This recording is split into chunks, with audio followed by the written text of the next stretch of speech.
सम्मानित राष्ट्रवादी साथियों,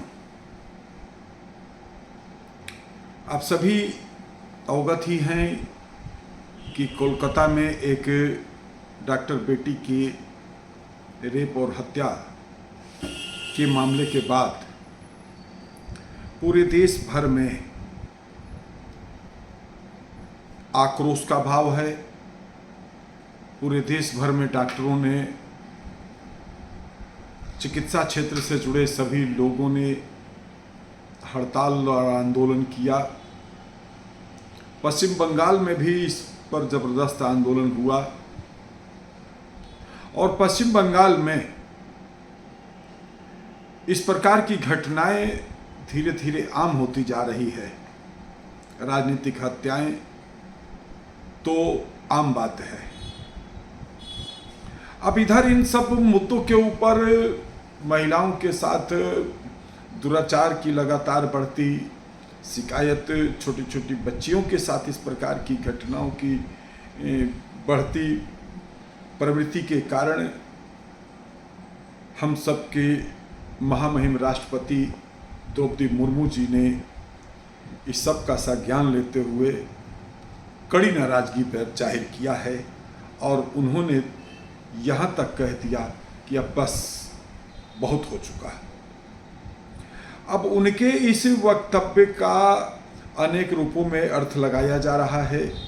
कुछ लोग यह मान करके चल रहे हैं कि शायद राष्ट्रपति महोदया ने जो बात कही है उसका अर्थ है कि पश्चिम बंगाल में निकट भविष्य में राष्ट्रपति शासन लग सकता है।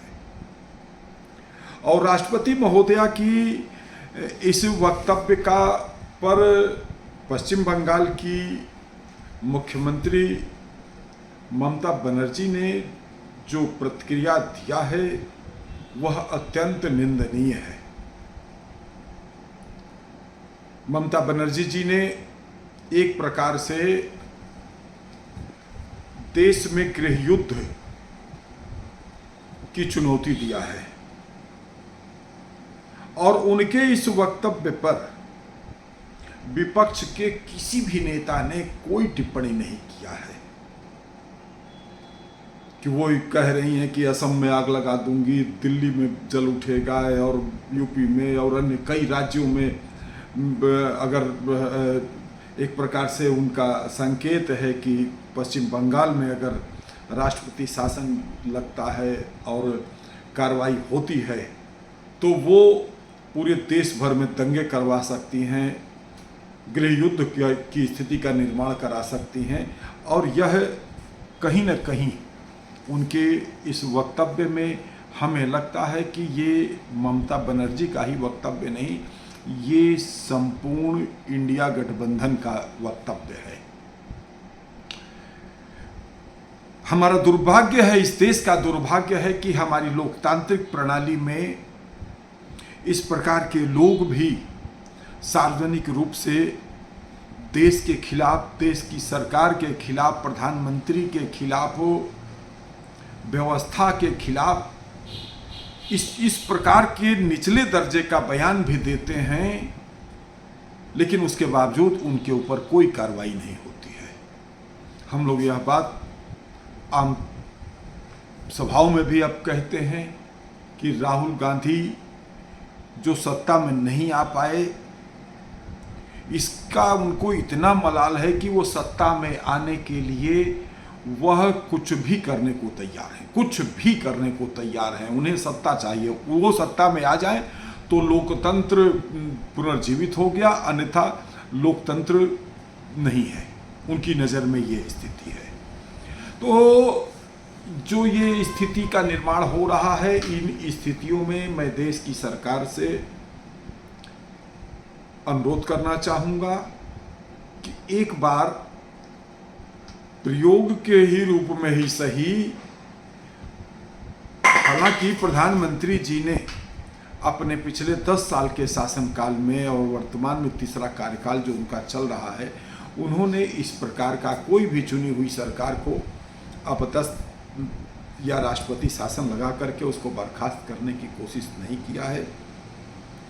लेकिन ये पश्चिम बंगाल के मुख्यमंत्री और इंटरनली विपक्ष आंतरिक रूप से एक योजनाबद्ध तरीके से इस प्रकार के घटिया स्तर का वक्तव्य तय करके इस प्रकार की हरकतें करके समाज को तोड़ने की कोशिश कर रहा है। और बहुत तेजी से देखिए, इस चुनाव के बाद, चुनाव के पहले भी, लोकसभा चुनाव जब चल रहा था उस दौरान ही हर संभव कोशिश की गई कि इस सनातन धर्म को किसी भी तरीके से जातियों में विभाजित किया जाए। और सनातन धर्म को जातियों में केवल विभाजित ही न किया जाए, जातीयता के आधार पर लोगों में आपस में नफरत जैसी, घृणा जैसी, एक दूसरे के प्रति आक्रोश के भाव का भाव पैदा करने की कोशिश किया जाए। तो सनातन धर्म को यदि इनकी देखिए, इनकी चाल क्या है, ये सनातन धर्म के अनुयायियों में फूट डाल करके आपस में एक दूसरे के प्रति घृणा का भाव पैदा करके, और साथ में वह वर्ग जो बहुत तेजी से अपनी आबादी बढ़ा करके इस देश में अपनी फिर से हुकूमत का सपना देख रहा है, वो दोनों का एक नापाक गठबंधन बनाने की कोशिश में हमारी देश के विपक्षी दल लगे हुए हैं। और इसके लिए वह गृह युद्ध की भी तैयारी करा रहे हैं। हालांकि मैं पहले भी अनेक बार यह बात बोल चुका हूं, जो हम लोगों का जनसंख्या नियंत्रण आंदोलन की चल रहा है, जिसमें हम लोग सरकार से हम दो, हमारे दो और सबके दो के कानून की मांग कर रहे हैं। इस मुद्दे पर एक वर्ग विशेष की तेजी से बढ़ती आबादी पर हम लोग चिंता जताते हुए अनेक बार बोल चुके हैं, आज फिर से बोल रहे हैं कि एक समय गृह युद्ध की एक पृष्ठभूमि तैयार की जा रही है।